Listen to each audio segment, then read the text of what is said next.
సూర్యునిలోను చంద్రునిలోను తారలలోను ఆకాశములోను కోటాను కోట్ల పరిశుద్ధ దూతలతోనూ 24 పెద్దలతోనూ ఆకాశ సైన్యములతోనూ మానక రేయింబవళ్ళు పరిశుద్ధుడు పరిశుద్ధుడు పరిశుద్ధుడు అని స్తుతించబడుతున్నటువంటి దేవుడు. జీవులలోనూ ఆ జలములలోనూ మనుషులలోని వృద్ధులేంటి, పిల్లలేంటి, యవ్వనులేంటి, భూమి మీద ప్రతి నాలుక ఆయనను గురించి పాడాలి, ప్రతి మోకాలు ఆయన నామంలో వంగాలి.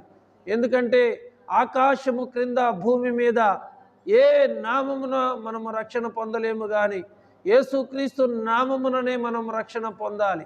యేసుక్రీస్తు ప్రభువారు సర్వలోక మానవాళిని ప్రేమించి 2025 సంవత్సరాల క్రిందటి ఈ లోకానికి శరీరధారిగా వచ్చాడు.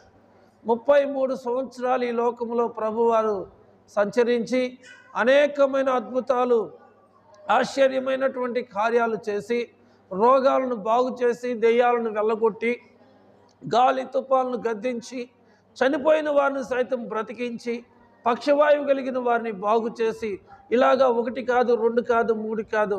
యోహాను అంటాడు, దేవుడు చేసినటువంటి అద్భుతాలు రాయటానికి మొదలు పెడితే భూమి ఆకాశములు కూడా సరిపోవని నాకు తోచుచున్నది. నిజంగా ఆయన ఆశ్చర్యకరుడు, ఆలోచనకర్త, నిత్యుడగు తండ్రి, సమాధానమునకు అధిపతి, బలవంతుడగు దేవుడు, ఆయన ప్రేమ స్వరూపుడు, ఆయన కరుణామయుడు, ఆయన శాంతి స్వరూపుడు, మనల్ని ప్రేమించిన దేవుడు.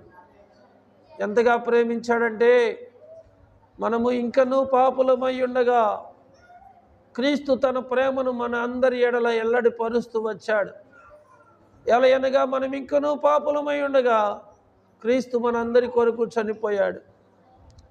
ఓ ప్రియులారా, మంచి వారి కోసం ఒకవేళ చనిపోవచ్చునేమో, నీతిమంతుని కోసం ఒకవేళ ఎవరైనా చనిపోవచ్చునేమో, కానీ పాపి కొరకు ఎవరు ప్రాణం ఇచ్చేవారు లేరు.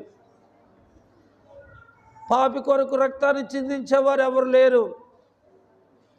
దుష్టులు మరణం నొందుట నాకేమైనా సంతోషకరమా?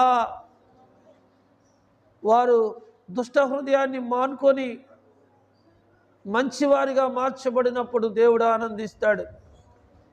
99 మంది నీతిమంతుల కంటే మారు మనసు పొందు ఒక్క పాపి విషయంలో పరలోకం సంతోషిస్తుంది. ప్రియులారా,